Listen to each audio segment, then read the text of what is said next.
नमस्कार, एक बार फिर से आपका स्वागत है। आज के वीडियो में आपको दिखाएंगे किस तरह से Indian manufacturing foreign companies operate करती हैं। हमारे माइंड करेंगे।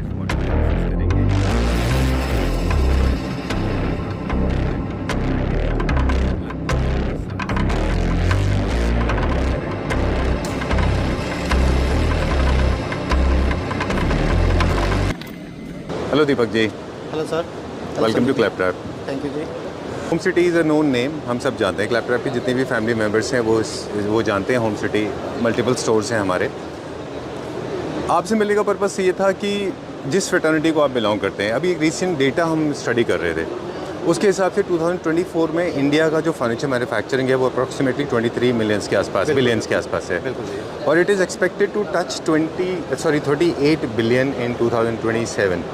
मतलब you also have gone through it, आपने भी देखा उस चीज़ को। बिल्कुल। तो आप क्या देखते हैं कि क्या वजह रही कि इंडिया का फर्नीचर मैन्युफैक्चरिंग इतना फास्ट ग्रो कर रहा है? देखिए, अगर मैं यूएस की बात करूँ मैं, तो वहाँ पर जो मैन्युफैक्चर रजिस्टर्ड हैं वो 35,000 के अप्रॉक्सीमेटली अप्रॉक्स है। राइट। और अगर मैं इंडिया की बात करता हूँ मैं, इंडिया में जो रजिस्टर्ड है वो अप्रॉक्स 45,000 है। और जो अनऑर्गेनाइज हैं वो बहुत है। लेकिन फिर भी जो है हमारा जो टर्नओवर है या जो हमारा मैन्युफैक्चरिंग है स्किल, वो उतना नहीं है जितना यूएस का है। उसके बहुत सारे रीजंस है। राइट। एक्चुअली में हमारे पास यहाँ पे प्रॉब्लम था स्किल की। हमारे यहाँ जो लेबर है उसका जो स्किल है उसकी एक सबसे बड़ी मेजर प्रॉब्लम है जी। Second, designers. मैं वर्ल्ड में मिलान भी जाता हूँ, वियतनाम, मलेशिया, चाइना, जब भी मैं वहाँ जाता हूँ उनके डिज़ाइन से इतना इंस्पायर होता हूँ ना, मुझे लगता है कि हम ऐसा क्यों नहीं कर सकते। ठीक बात है। और यकीन मानना, मैं खुद जो हमारे मास्टर जी हैं, जो कटिंग मास्टर हैं, जो सिलाई वाले हैं, उनके साथ 2-2 घंटे 3-3 घंटे लगा रहता हूँ, उनके साथ मेहनत करता हूँ, तब जाकर हमारे डिज़ाइंस बनते हैं। जो स्किल जो मैं समझ रहा हूँ एक्चुअली में क्या है ना, जो जितने भी इस टाइम मार्केट में डिज़ाइंस बनते हैं, कहीं ना कहीं देखो इंस्पायर तो यूरोप से ही है। बिल्कुल। इंडिया मार्केट में अभी थोड़ा सा प्रॉब्लम है डिज़ाइन स्किल का और लेबर का जी। राइट। एक चीज़ है जैसे आपने कहा कि इट्स वेरी अनऑर्गेनाइज इंडस्ट्री, और उसके लिए manufacturers and government of India हम सबको we have to work together ताकि हम भी एक ऑर्गेनाइज स्ट्रक्चर में काम कर सकें। स्किल्ड लेबर की डेफिशिएंसी क्यों है इंडिया में? देखिए, वैसे तो इंडिया गवर्नमेंट ने एक डिपार्टमेंट स्टार्ट किया है जी, फर्नीचर फिटिंग स्किल काउंसिल। अच्छा। मैं भी लास्ट उनमें मीटिंग भी अटेंड किया था मैंने, तो उन्होंने ऑलरेडी स्टार्ट कर दिया है। अच्छा, उसका क्या टारगेट है? कम वो लोग क्या कह रहे हैं कि आप अपनी लेबर्स को हमारे पास भेजिए जी, ठीक है, हम आपकी लेबर को ट्रेन करेंगे, आप अपने फैक्ट्री में हेल्प चाहिए। लेकिन वो ये कि भी कर रहे हैं, थोड़ा टाइम लगेगा। गवर्नमेंट ऑलरेडी स्टार्ट कर चुके हैं ऐसे तो। राइट। ये जो एग्जीबिशन है जैसे हम देख रहे हैं या बाकी भी एग्जीबिशन है, मुंबई में भी आपसे मुलाकात हुई थी हमारी, ये एक अच्छा प्लेटफॉर्म क्रिएट करते हैं मैन्युफैक्चरर्स के लिए, क्योंकि आपको इंटरनेशनल एक्सपोजर तो ऑलरेडी बहुत होता है, यहाँ पे आप अपना एक्सपीरियंस लोगों के साथ शेयर कर पाते हैं। तो वैसे कमर्शियली क्या इन एग्जीबिशंस का क्या रिस्पॉन्स रहता है? मतलब how do they convert into revenue? Does it spin the wheel of fortune और it is just limited to the exposure? देखिए, नॉर्मली क्या होता है कि इस टाइप के एग्जीबिशंस में ना हम लोग अपने जो डिज़ाइंस है एवरी ईयर लॉन्च करते हैं। B2B बिजनेस के लिए ऑल इंडिया से हमारे पास लोग आते हैं। ऐसे लोग यहाँ पर आते हैं जो B2B बिजनेस में ऑलरेडी एंटर है, वो हमारे नए डिज़ाइंस देखते हैं। तो इसमें ये देखो, ये नहीं होता कि भाई हमें यहाँ से रिस्पॉन्स आया कि नहीं आया, हमें यह कि ईयर में एक बार अपना प्रोडक्ट लॉन्च करना है। राइट। और मार्केट में बने रहना है। बार बार दिखेंगे तो लोगों को ये है कि लगता है कि हाँ, ब्रांड ग्रो भी कर रहा है। ठीक बात है।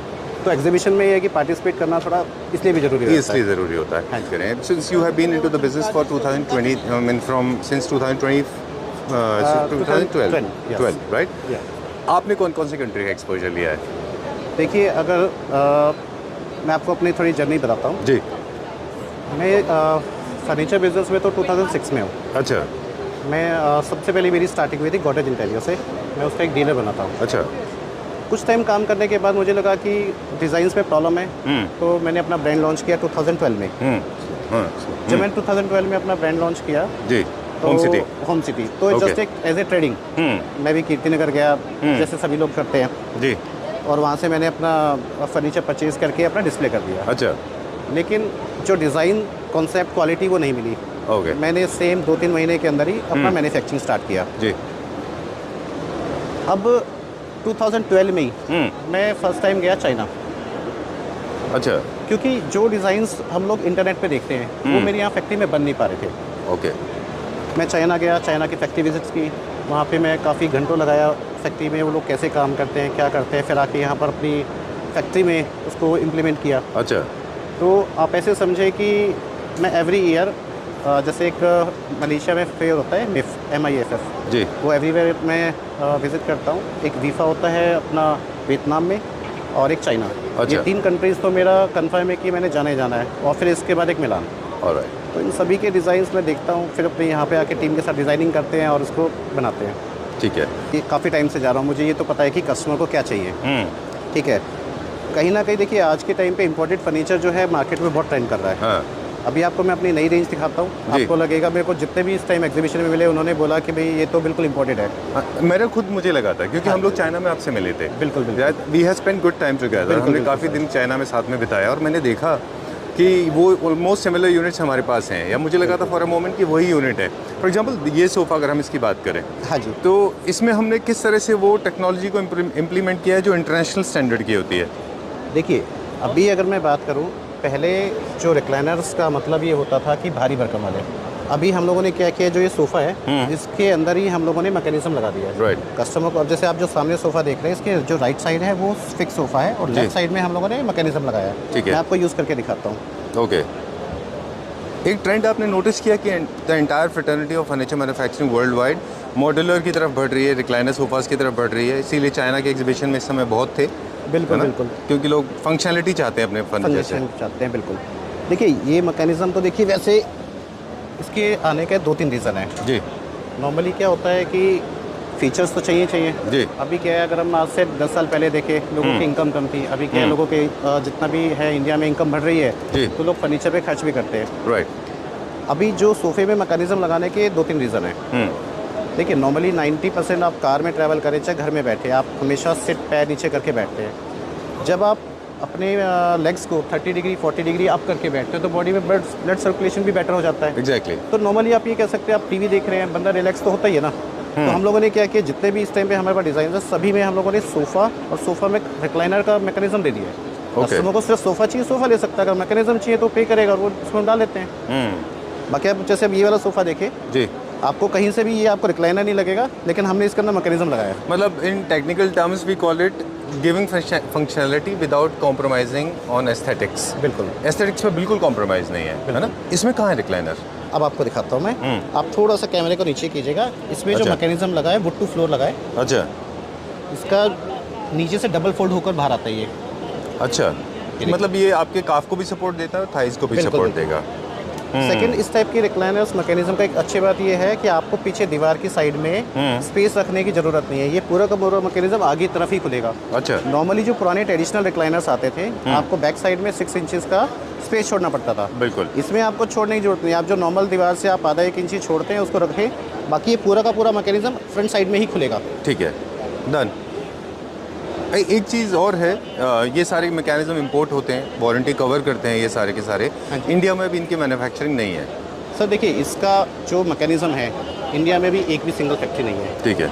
अभी हम लोग जो इसमें मैकेनिज्म ला रहे हैं वो चाइना से ला रहे हैं, लेकिन जो जर्मन ब्रांड्स हैं जो चाइना में मैन्युफैक्चरिंग कर रहे हैं उनसे हम लोग ले रहे हैं। अच्छा। क्वालिटी वारंटी हम लोग 3 ईयर का पूरा 100% कवर करके देते हैं। ऑलराइट, उसका कोई दिक्कत नहीं है। ठीक है।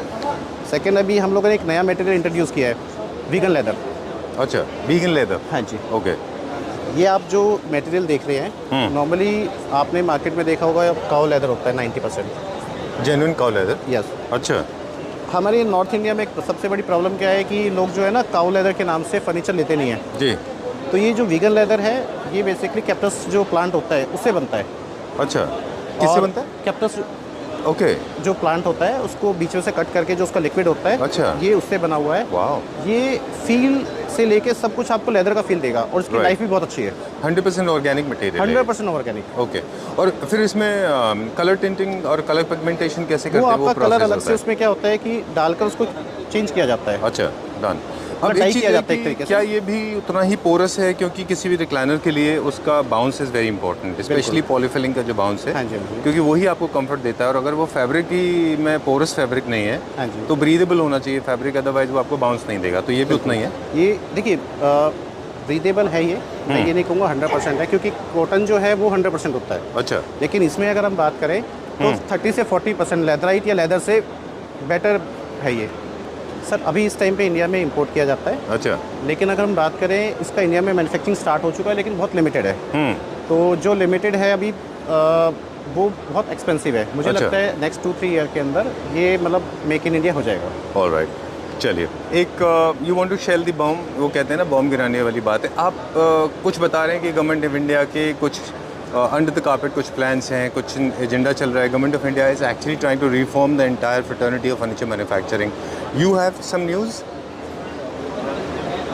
मैं आपको क्वेश्चन नहीं समझा आपका। मैं कह रहा हूँ आप हमें बता रहे थे कि गवर्नमेंट ऑफ इंडिया जो है बहुत स्ट्रांगली इसके ऊपर काम कर रही है कि इंडिजीनियस मैन्युफैक्चरर्स, हाँ जी, हाँ जी, उनकी पावर स्ट्रांग हो, उनमें एक कमर्शियल स्ट्रेंथ आए, हाँ उनके रेवेन्यूज़ अच्छे हों। तो क्या कुछ लॉज आ रहे हैं इस तरह देखिए के? मैं बताता हूँ आपको, अभी ना फर्नीचर पर BIS आ रहा है। अच्छा। एक्चुअली में ना BIS का मतलब नॉर्मल पब्लिक को नहीं पता। मैं आपको ऐसे समझाता हूँ। आज से बहुत टाइम पहले ना ज्वेलरी पर हॉलमार्क आया था। अच्छा। नॉर्मली जब भी कोई ज्वेलरी लेने जाता था तो 22 कैरेट के नाम का उसको 18 कैरेट भी मिल जाता था, पता ही नहीं होता था।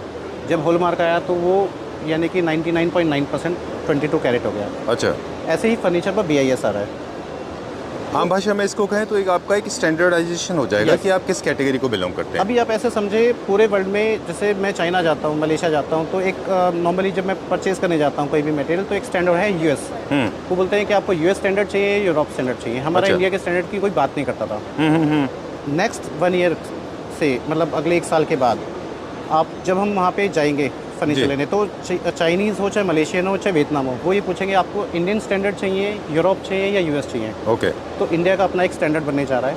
लेकिन इससे जो स्मॉल टाइम इम्पोर्टर्स हैं, जो mid segment and lower segment importers हैं, क्या उनकी क्वालिटी पर असर पड़ेगा, उनकी कॉस्टिंग में फ़र्क पड़ेगा? मुझे ऐसा लगता है कि जब जो भी इंडियन स्टैंडर्ड बनेंगे, जितने भी इम्पोर्टर्स हैं, अभी क्या कोई क्वालिटी लेकर नहीं आते हैं। अच्छा। ठीक है, तो उनको जो है इंडियन स्टैंडर्ड के हिसाब से अपना क्वालिटी लेके आना होगा। ओके। तो प्राइसेस ठीक है, थोड़ा सा प्लस होगा, लेकिन कस्टमर को क्वालिटी मिलेगा। अच्छा, एंड यूजर्स को उसका बेनिफिट होगा। हाँ, क्योंकि अभी क्या हो रहा है कि सर देखिए, गोल्ड भी लोग इंपोर्ट कर रहे हैं, सिल्वर कोटेड गोल्ड भी इंपोर्ट कर रहे हैं और आयरन कोटेड गोल्ड भी इंपोर्ट कर रहे हैं, फॉर एग्जांपल हाइपोथेटिकली। तो जो सबस्टैंडर्ड्स प्रोडक्ट्स हैं वो भी उनका डायरेक्ट कंपटीशन हो जाता है टॉप एंड प्रोडक्ट्स से। बिल्कुल। तो जो टॉप एंड सेलर्स हैं उनको बहुत प्रॉब्लम आती है इस बारे में। बिल्कुल, राइट, लोग एप्पल टू एप्पल कंपैरिजन नहीं कर पा रहे। बिल्कुल, उसका ये फ़ायदा होगा। हाँ जी। इंपोर्ट भी कम हो जाएगा थोड़ा। देखिए उससे क्या होगा कि प्राइसिंग बढ़ेगी। हमारे यहाँ पे जो इंडियन में जो अच्छा क्वालिटी वाला फर्नीचर बना रहे हैं, उनका प्राइसिंग तो पहले भी अच्छा था, आज भी अच्छा है।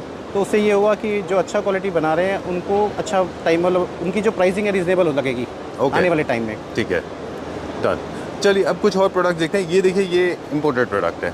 नहीं सर, ये मेरा खुद का फैक्ट्री का बना हुआ है। यहाँ पे आपको जितना भी प्रोडक्ट लग रहा है सेंटर टेबल के अलावा, वो सब सोफा, अपहोल्स्ट्री सब मेरा खुद का बना हुआ है। ओके, आई थिंक ये हमारा फोम से रिलेटेड कुछ मैटर हम बात करेंगे। हाँ, मैं आपको दिखाता हूँ।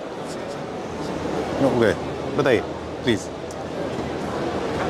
हाँ जी, तो हम बात कर रहे थे कि डिटेलिंग की, कि जो हमारा वर्कमैनशिप है उसमें थोड़ी सी प्रॉब्लम है। ये क्या है सर, ये क्या बता रहे थे आप?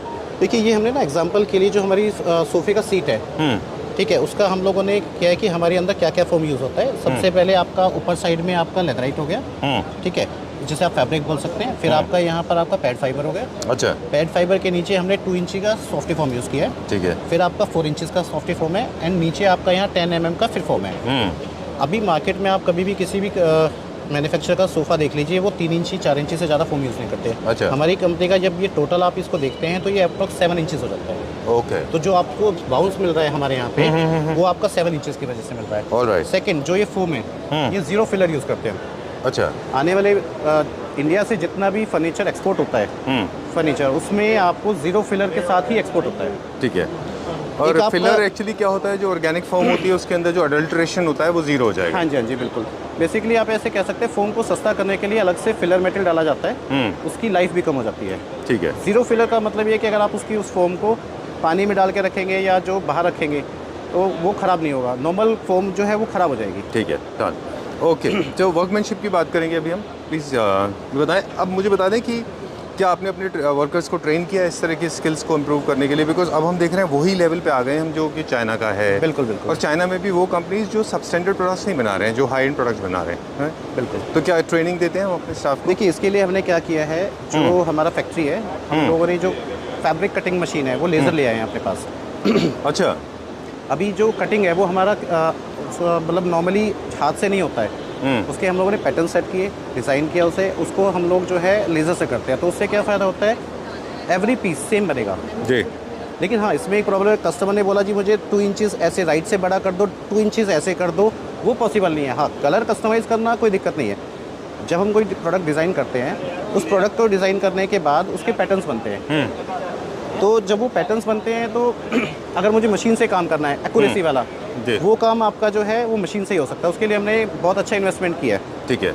बल्कि अभी हम अपनी फैक्ट्री में लैब लगा रहे हैं, अप्रॉक्स 6 मंथ में लैब बन जाएगा, सोफ़ा टेस्टिंग, और उसमें अप्रॉक्स 20 लाख के आसपास का मेरा लैब पे ही कॉस्ट आ रहा है।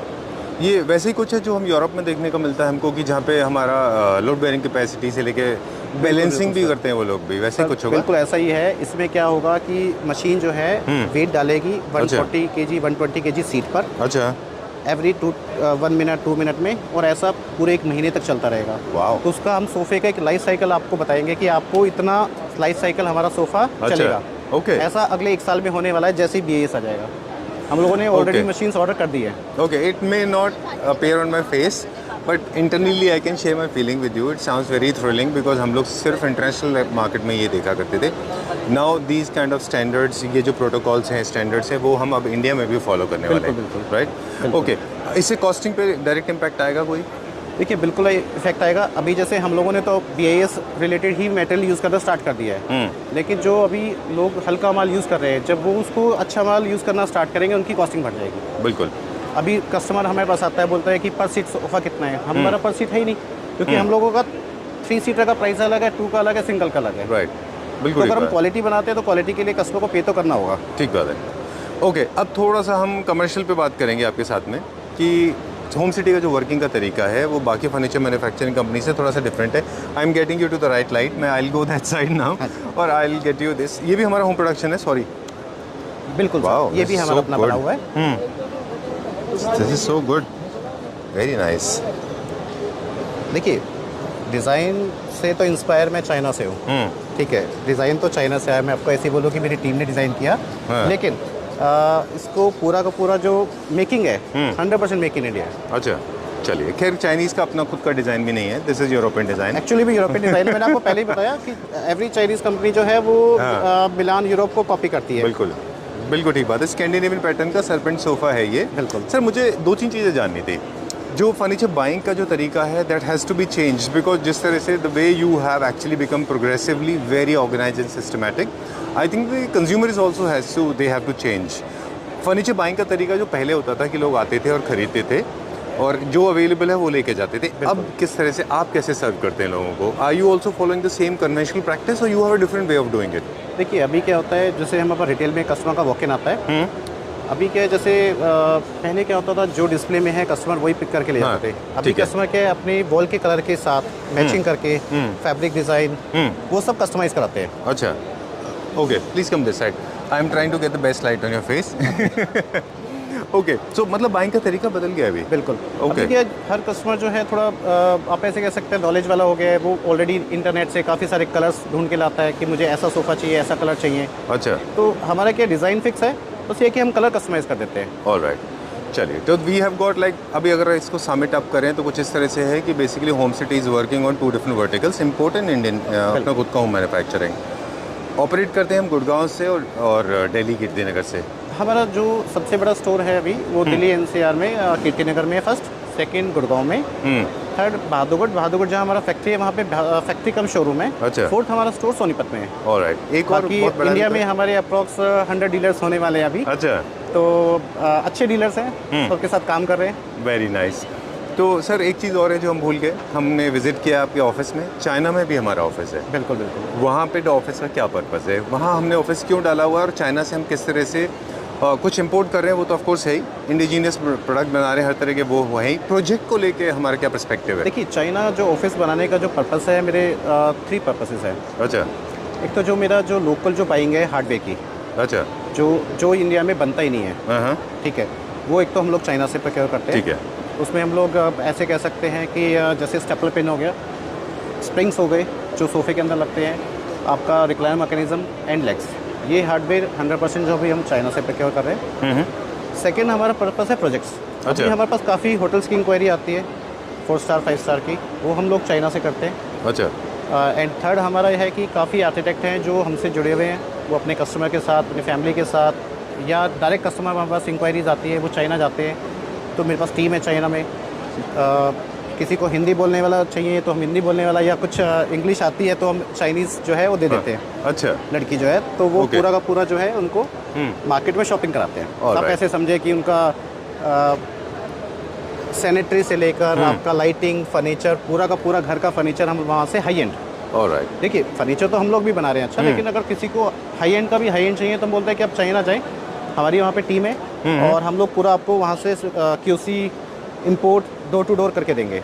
चलिए, मतलब बहुत सारे वर्टिकल्स है। Now time to sum it up. अब हम क्लोज करेंगे वीडियो। एक बार फिर से रिमाइंड किया था हमारे व्यूअर्स को कि होम सिटीज़ बेसिकली जहाँ पे आप कैश एंड कैरी कर सकते हैं, इंडिविजुअल यूनिट्स, इंडियन और इम्पोर्टेड दोनों, या फिर पूरा प्रोजेक्ट प्लान कराना है तो वो भी कर सकते हैं वहाँ से, राइट? चलिए, thank you very much and pleasure meeting you once again. Thank you. Will see you in China again. Thank you. Bye.